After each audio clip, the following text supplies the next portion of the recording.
April 16ರಂದು ಕಲಬುರಗಿಗೆ ಆಗಮಿಸುತ್ತಿರುವ CM Siddaramaiah ಅವರಿಗೆ ಕಲಬುರಗಿಯ ರೈತ ಮುಖಂಡರ ನಿಯೋಗ ಭೇಟಿ ಮಾಡಿ ತೊಗರಿ ಬೆಳೆಗಾರರ ಸ್ಥಿತಿಗತಿಯನ್ನ ಮನವರಿಕೆ ಮಾಡಲಾಗುವುದು ಎಂದು ರೈತ ಹೋರಾಟ ಸಮಿತಿ ಮುಖಂಡರು ತಿಳಿಸಿದ್ದಾರೆ.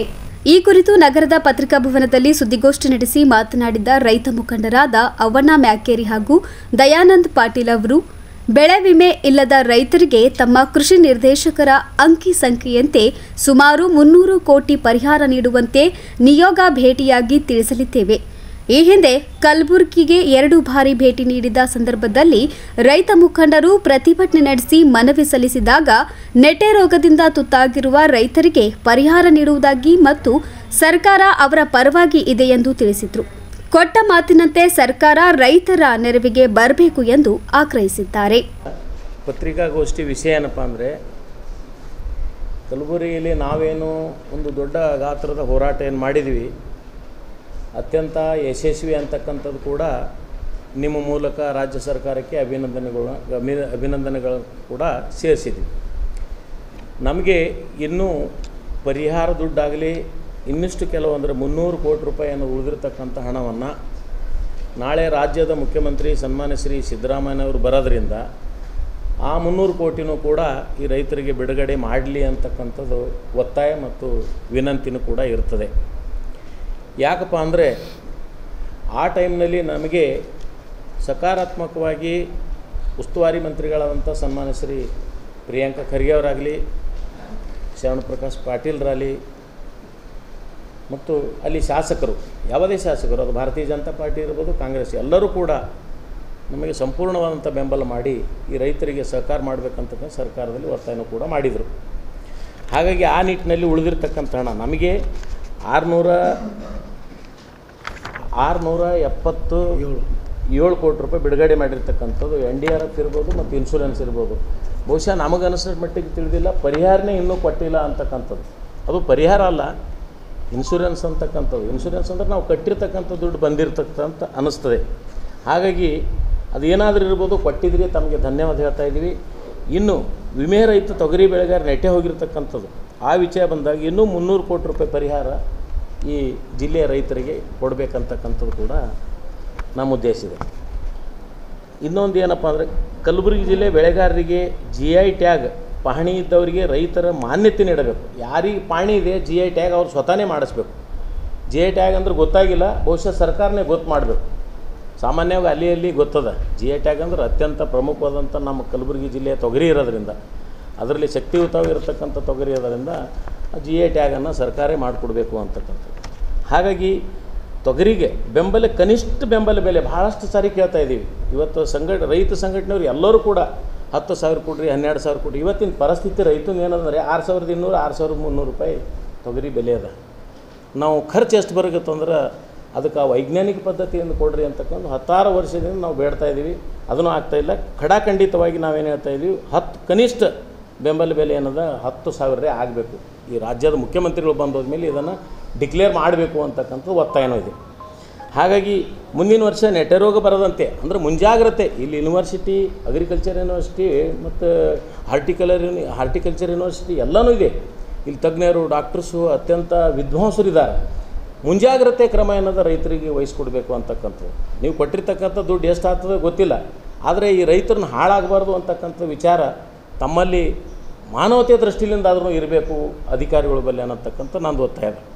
ಹಾಗಾಗಿ ತಾರತಮ್ಯ ಈ ಇನ್ಶೂರೆನ್ಸ್ದಲ್ಲಿ 2024-2025ರಲ್ಲಿ ಇನ್ಶೂರೆನ್ಸಲ್ಲಿ ತಾರತಮ್ಯ ಏನಾಗ್ತದೆ ಅದು ಆಗಬಾರ್ದು. ತಾರತಮ್ಯ ಅಂದರೆ ನಾವು ಕಟ್ಟಿರ್ತಕ್ಕಂಥ ದುಡ್ಡು ಅಲ್ಲಿ 2,000, 3,000 ಬರ್ತದೆ.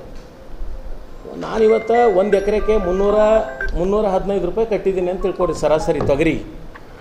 ನಾವು ಒಂದು 10 ಎಕರೆದಾಗ ಎಷ್ಟು ರೊಕ್ಕ ಆಗ್ತದೆ, 3,000 ಚಿಲ್ಲರ್ ಆಗ್ತದೆ. ಇದು ಕಟ್ಟರೂ ಕೂಡ ಅದಕ್ಕೆ ಸಿಗತಕ್ಕಂಥದ್ದು ಬೆಲೆ ಸಿಗ್ತಾ ಇಲ್ಲ. ಅದು ಇನ್ಶೂರೆನ್ಸ್ ಎಲ್ಲೋ ಅದಕ್ಕೊಂದು 2,000, 3,000 ಕೊಡೋದು ಬಿಡೋದು. ಹಾಗೆ ಯಾಕೆ ಆಗ್ತದೋ ಗೊತ್ತಿಲ್ಲ. ಅವ್ರೇನು ಹೇಳ್ತಾರೆ, ನೀವು ಕಟ್ಟಿದ 20 ದಿವಸಿಗೆ 40 ದಿವಸಿಗೆ ಮಾತ್ರ ಅದು ಹಾಳಾಗಿರ್ತಕ್ಕಂಥದ್ದು GPS ಮಾಡಿಕಿಸಿನ ತೋರಿಸ್ರಿ ಅಂತಕ್ಕಂಥದ್ದು. ಅವ್ರು ಒಂದೊಂದು ಸಾರಿ ಏನದ ನೀರು ನಿಂದಿರ್ತಾವ್ರಿ, 15 ದಿವಸ 20 ದಿವಸ ನೀರು ನಿಂದಿರ್ತದೆ. ಅದು ಒಣಗಿದ ನಂತರ ಒಂದು 2-3 ದಿವಸನಾಗ ಒಣಗಿ ನಿಂತದ, ಗಾಳಿಲತ್ತು ಒಣಗಿ ಬರ್ತದೆ ತೊಗರಿ. ನೀರು ಒಣಗಿದ ನಂತರ, ನೀರಿದ್ದಾಗ ಅದು ಒಣಗಲ್ಲ, ಸ್ವಲ್ಪದ ಗಾಳಿ ಆಡ್ತಂದ್ರೆ ಒಣಗ್ತದೆ. ಹೀಗೆಲ್ಲ ತಾರತಮ್ಯ ಇರೋದ್ರಿಂದ ಆ ಅಧಿಕಾರಿಗಳು ಸವಿಸ್ತಾರವಾಗಿ ಅದರ ಬಗ್ಗೆ ಜ್ಞಾನ ಅಳವಡಿಸ್ಕೊಂಡು ನಮಗೆ ಸಿಗತಕ್ಕಂಥ ಸೌಕರ್ಯ ಸಿಗಲಿ ಅಂತಕ್ಕಂಥದ್ದು ಈ ಒತ್ತಾಯವನ್ನು ಇವತ್ತಿನ ದಿವಸ ರಾಜ್ಯದ ಮುಖ್ಯಮಂತ್ರಿಗಳು ನಾಳೆ ಬರೋದ್ರಿಂದ ಇವೆಲ್ಲವನ್ನು ಘೋಷಣೆ ಮಾಡಲಿ ಅಂತಕ್ಕಂಥ ನಮ್ಮದು ಆಶಾಭಾವನೆ ಇಷ್ಟೇ. ಇನ್ಸೂರೆನ್ಸ್ ಕವರ್ ಆಗ್ಯದ 1,31,694 ಏನು ಫಾರ್ಮರ್ಸ್ಗೆ ಅದ್ರ ಉಪಯೋಗ ಆಗ್ಯದ ಅಂಥೇಳಿ ಅವರು ರಿಪೋರ್ಟಲ್ಲಿ ಕೊಟ್ಟಿದ್ದಾರೆ. ನಮ್ಮ ಒಂದು ಹೋರಾಟದ ಸಂದರ್ಭದಲ್ಲಿ ಮೊನ್ನೆ JD ಅವರು ಬಂದು ಸುಮಾರು 82,495 ಹೆಕ್ಟೇರ್ ಪ್ರದೇಶದಲ್ಲಿ ಏನು ಇನ್ನೂ ಇನ್ಸೂರೆನ್ಸ್ ಆಗದೇ ಇರುವಂಥ ರೈತರಿಗೆ ಪರಿಹಾರ ಕೊಡಬೇಕು ಅಂತ ಸುಮಾರು 1,21,316 ರೈತರಿಗೆ ಆ ಪರಿಹಾರ ಸಿಗಬೇಕು ಎನ್ನುವಂಥ ಒಂದು ಅವರು ವರದಿಯನ್ನು ಕೊಟ್ಟಿದ್ದೀವಿ. ಅದು ಕೂಡಲೇ ಆಗ್ತದೆ ಎನ್ನುವಂಥ ಒಂದು ಭರವಸೆಯನ್ನು ಕೊಟ್ಟಿದ್ದರು. ಅದಕ್ಕೆ ಪೂರ್ವಕವಾಗಿ ಕೂಡ ಮೊನ್ನೆ ಜಿಲ್ಲಾಧಿಕಾರಿಗಳು, ಉಸ್ತುವಾರಿ ಮಂತ್ರಿಗಳು, ಉಪಮುಖ್ಯಮಂತ್ರಿ ಕೂಡ ಭರವಸೆ ಹಿನ್ನೆಲೆಯಲ್ಲಿ ಆ ಒಂದು ಸ್ಟ್ರೈಕ್ ವಾಪಸ್ ತೊಗೊಂಡಿದ್ದೀವಿ. ಆದ್ದರಿಂದ ಇಲ್ಲಿವರೆಗೆ ಆ ಹಣನೂ ಕೂಡ ಜಮಾ ಆಗಿಲ್ಲ. ಎರಡನೇದಾಗಿ ಈ ಒಂದು ವಿಮಾ ರಹಿತ ಏನು ರೈತರಿಗೆ ಪರಿಹಾರ ಕೊಡಬೇಕೆನ್ನುವಂಥ ಒಂದು ಒತ್ತಾಯವನ್ನು ಮೊನ್ನೆ ಮುಖ್ಯಮಂತ್ರಿಗಳಿಗೆ ನಾಳೆ ಮಾಡೋರಿದ್ದೀವಿ. ಈ ಹಿಂದೆ 2 ಸಲ ಕಲಬುರಗಿ ಆಗಮಿಸಿದಂಥ ಸಂದರ್ಭದಲ್ಲಿ ಎಲ್ಲ ರೈತರು ಹೋರಾಟ ಮಾಡೋದಂಥ ಸಂದರ್ಭದಲ್ಲಿ ನಾ ಖಂಡಿತ ನಿಮ್ಮ ಪರವಾಗಿದ್ದೀನಿ, ನಾನು ನಿಮಗೆ ಜೊತೆ ಇದ್ದೀನಿ, ನಾ ಪರಿಹಾರ ಕೊಡ್ತೀನಿ ಅನ್ನುವಂಥ ಭರವಸೆಯನ್ನು ಕೂಡ ಕೊಟ್ಟಿದ್ದಾರೆ. ಆದರೆ ಇಲ್ಲಿವರೆಗೆ ಕೂಡ ಅದು ಆಗಿಲ್ಲ. ಆದ್ದರಿಂದ ನಾಳೆ ನಾವು ಎಲ್ಲರೂ ಸೇರಿ ಈಗಾಗಲೇ ಸಂಬಂಧಪಟ್ಟಂಥ ಇಲಾಖೆಯವರು ನಮ್ಮ ಜೊತೆಯೂ ಕೂಡ ಮಾತಾಡಿದ್ದಾರೆ, ನೀವು ಭೇಟಿ ಮಾಡಿಸ್ತೀವಿ ಅಂತ ಹೇಳಿದ್ದಾರೆ. ಆದ್ದರಿಂದ ಭೇಟಿ ಆದಂಥ ಸಂದರ್ಭದಲ್ಲಿ ಎಲ್ಲವನ್ನು ವಿಷಯ ಹೇಳಿ ಅವರಿಗೆ ಪರಿಹಾರ ಕೊಡಿಸುವಂಥ ಸುಮಾರು 300 ಕೋಟಿ ಆದರೂ ಕೂಡ ಪರಿಹಾರ ಕೊಡಿಸುವಂಥ ಒಂದು ಕೆಲಸ ತಾವು ಮಾಡಬೇಕೆನ್ನುವಂಥ ಮನವಿಯನ್ನು ಕೂಡ ನಾವು ಮಾಡ್ತೀವಿ. ಒಂದು ವೇಳೆ ತಾವು ಈ ಒಂದು ಮನವಿಗೆ ಸ್ಪಂದಿಸದೇ ಇದ್ದಲ್ಲಿ ಮುಂದಿನ ನಮ್ಮ ಹೋರಾಟ ನಿರಂತರ ಇದೆ.